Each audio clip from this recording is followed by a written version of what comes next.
हमेशा की तरह वीडियो की शुरुआत पिछले वीडियो के अंत में दिए गए प्रश्न के साथ करते हैं।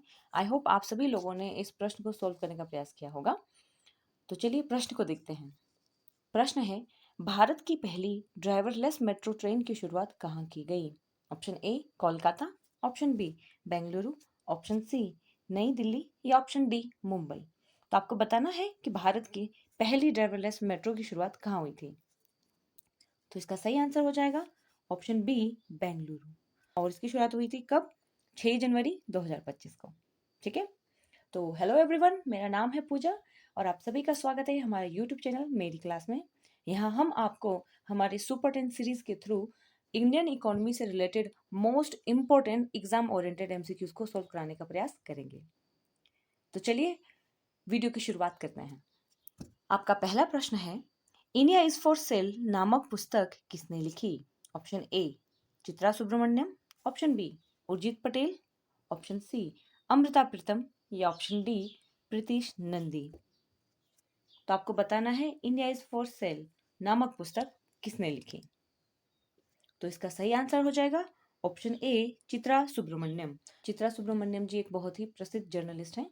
इसके अलावा आपको इनके बारे में एक और चीज याद रखनी है कि यही वो जर्नलिस्ट थी जिन्होंने बोफोर्स घोटाले के बारे में भी बताया था। ठीक है।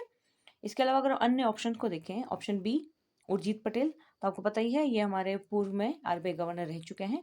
तो इन्होंने जो पुस्तक लिखी उसका नाम है overdraft, saving the Indian saver. Option C Amrita Pritam, ये एक बहुत फेमस कवित्री और नॉवलिस्ट हैं। इन्होंने कई कविताएं लिखी हैं जिनमें से एक कविता का नाम है I call upon Waris Shah today. तो इनकी एक बहुत ही फेमस कविता है। ठीक है। इसके अलावा ऑप्शन डी प्रीतिश नंदी, ये भी कौन है? एक जर्नलिस्ट हैं और एक पोएट हैं। तो चलिए बढ़ते हैं नेक्स्ट क्वेश्चन की ओर। क्वेश्चन नंबर 2, असंतुलित विकास की अवधारणा किसके द्वारा दी गई? Option A Gunnar Myrdal, option B professor Samuelson, option C Hirschman या ऑप्शन डी शुम्पटर।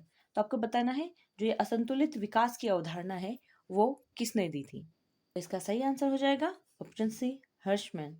तो हर्षमैन ने असंतुलित विकास की अवधारणा दी थी। इसके अलावा अगर हम अन्य ऑप्शंस को देखें, गुन्नार मेडल, तो इनके बारे में मैंने पिछली वीडियो में बताया था, इन्होंने बैकवॉश इफेक्ट को बताया था, है ना। और प्रोफेसर सैमुअल्सन, तो प्रोफेसर सैमुअल्सन ने इकोनॉमिक्स की ग्रोथ ओरिएंटेड डेफिनेशन को दिया था।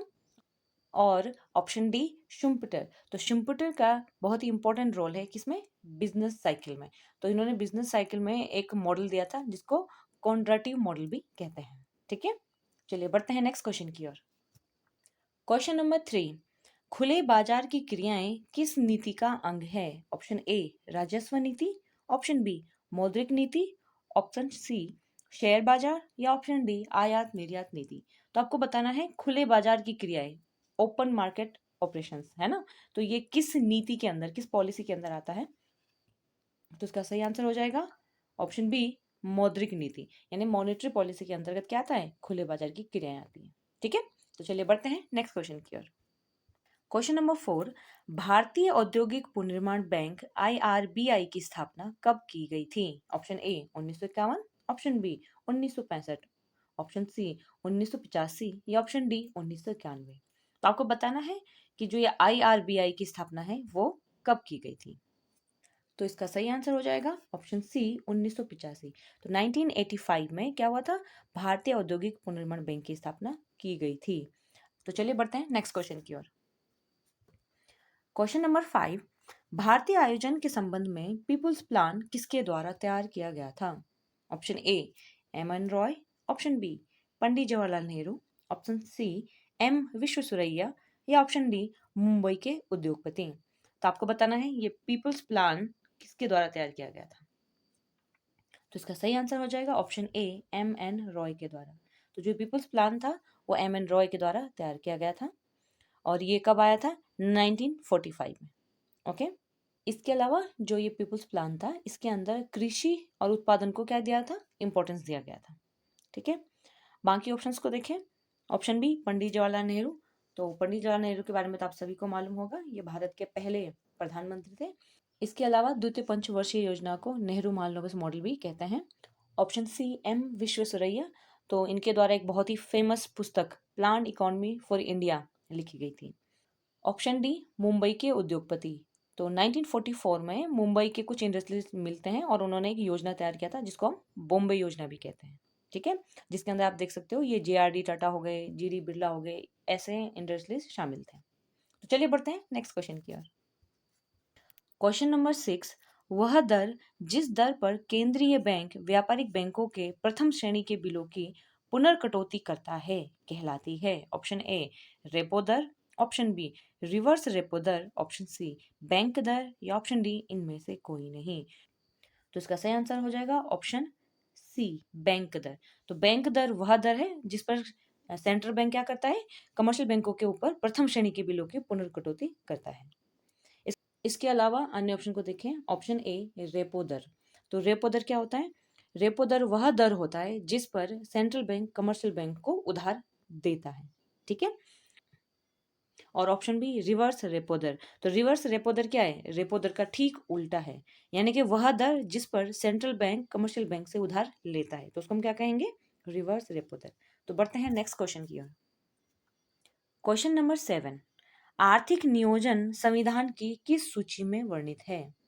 तो आपको बताना है जो आर्थिक नियोजन है वो निम्नलिखित सूचियों में से किस सूची में आता है। ऑप्शन है ए संघ सूची, ऑप्शन बी राज्य सूची, ऑप्शन सी समवर्ती सूची, या ऑप्शन डी संविधान में प्रावधान ही नहीं है। तो आपको बताना है जो आर्थिक नियोजन संविधान है वो कौन सी सूची में आता है। इसका सही आंसर हो जाएगा ऑप्शन सी समवर्ती सूची, ठीक है। तो आर्थिक नियोजन किस में आता है, समवर्ती सूची के अंतर्गत आता है। तो चलिए समझते हैं संघ सूची, राज्य सूची और समवर्ती सूची होता क्या है ना।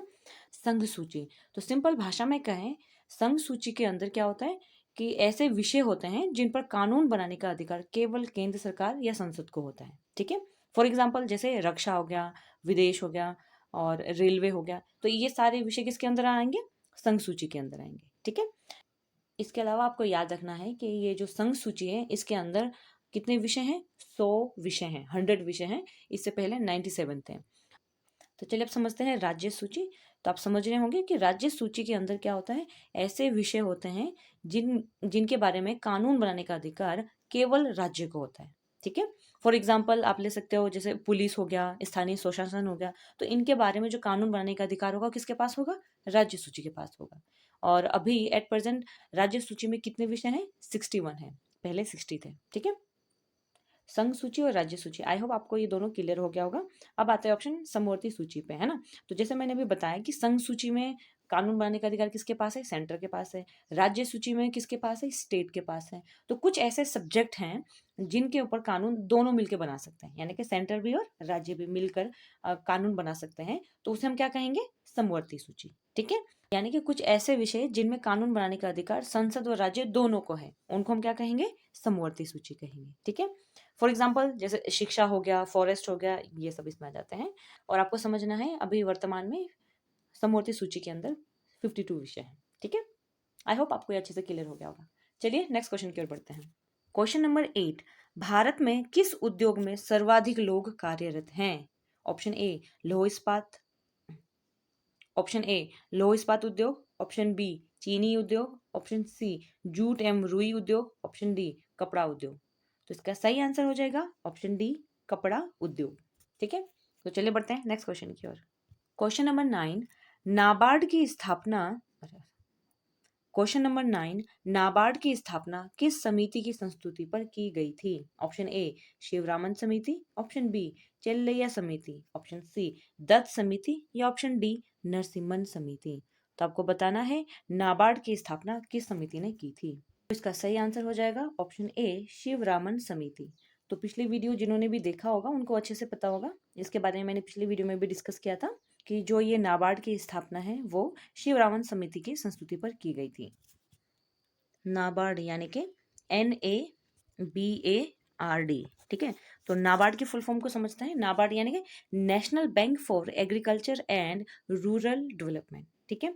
इसकी स्थापना कब हुई थी ये भी मैंने आपको पिछली वीडियो में बताया था और मैं फिर से बता रही हूँ। नाबार्ड की स्थापना 12 जुलाई 1982 में की गई थी। इसके अलावा ऑप्शन बी चेल्लैया समिति, तो चेल्लैया समिति ने प्रत्यक्ष कर सुधार को लेकर संस्तुति की थी।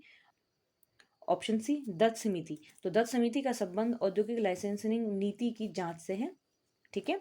और ऑप्शन डी नरसिम्हन समिति, तो नरसिम्हन समिति का संबंध है बैंकिंग व वित्तीय सुधार से। ओके, तो चलिए बढ़ते हैं नेक्स्ट क्वेश्चन की ओर। क्वेश्चन नंबर 10, कथन ए, 1 जुलाई 1955 को इंपीरियल बैंक ऑफ इंडिया का राष्ट्रीयकरण करके पंजाब नेशनल बैंक की स्थापना की गई। तर्क है, सन 1921 में Bank of Bengal, Bank of Bombay तथा बैंक ऑफ मद्रास को मिलाकर इंपीरियल बैंक ऑफ इंडिया की स्थापना की गई। तो यानी कि आपको कथन और तर्क को देखना है और बताना है कि निम्न में से कौन सा ऑप्शन सही है। ऑप्शन ए है ए तथा आर दोनों सही है तथा आर ए की सही व्याख्या करता है। ऑप्शन बी ए सही है तथा आर गलत है। ऑप्शन सी ए गलत है परंतु आर सही है। या ऑप्शन डी ए तथा आर दोनों गलत हैं। तो कथन को ध्यान से देखते हैं। कथन कह रहा है 1 जुलाई 1955 को इंपीरियल बैंक ऑफ इंडिया का राष्ट्रीयकरण करके पंजाब नेशनल बैंक की स्थापना की गई। तो आपको बताना है क्या ये सही है। तो नहीं, बिल्कुल नहीं, ये गलत है। क्यों? क्योंकि 1 जुलाई 1955 को इंपीरियल बैंक ऑफ इंडिया का राष्ट्रीयकरण करके पंजाब नेशनल बैंक की स्थापना नहीं बल्कि एसबीआई की स्थापना की गई थी। किसकी की गई थी? एसबीआई की। तो आपका पहला कथन क्या है? गलत है।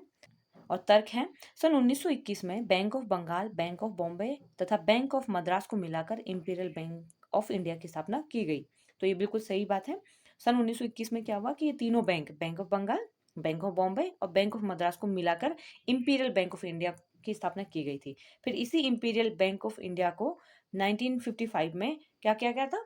नेशनलाइज किया गया था, राष्ट्रीयकरण कर दिया गया था। और क्या बनाया गया था? एसबीआई बनाया गया था, स्टेट बैंक ऑफ इंडिया। ठीक है, यानी कि आपका कथन गलत है और तर्क सही है, यानी कि ए गलत है और आर सही है। तो ऑप्शन सी इसका करेक्ट आंसर हो जाएगा। ए गलत है परंतु आर सही है। तो चलिए बढ़ते हैं नेक्स्ट क्वेश्चन की ओर। तो इसी के साथ आप सभी को मालूम है, अंत में आप सभी के लिए एक प्रश्न है, एशियाई विकास बैंक का मुख्यालय कहाँ है? Option A Beijing, option B Tokyo, option C New York या ऑप्शन डी मनीला। तो ये लास्ट क्वेश्चन आप सभी के लिए, और जिसे भी इसका आंसर मालूम है वो हमें कमेंट बॉक्स में लिखकर भेज सकता है। और यहाँ तक मेरी वीडियो में बने रहने के लिए आप सभी का बहुत बहुत धन्यवाद। और हम आप सभी के लिए ऐसे ही इंपॉर्टेंट एमसीक्यूज लाने का प्रयास करते रहेंगे। अगर आपको हमारा वीडियो अच्छा लगता है, यूजफुल लगता है और आप इससे कुछ सीख पाते हैं तो आप हमारे चैनल को लाइक करें, कमेंट करें, सब्सक्राइब करें और अपने दोस्तों को शेयर करें। Thank you so much.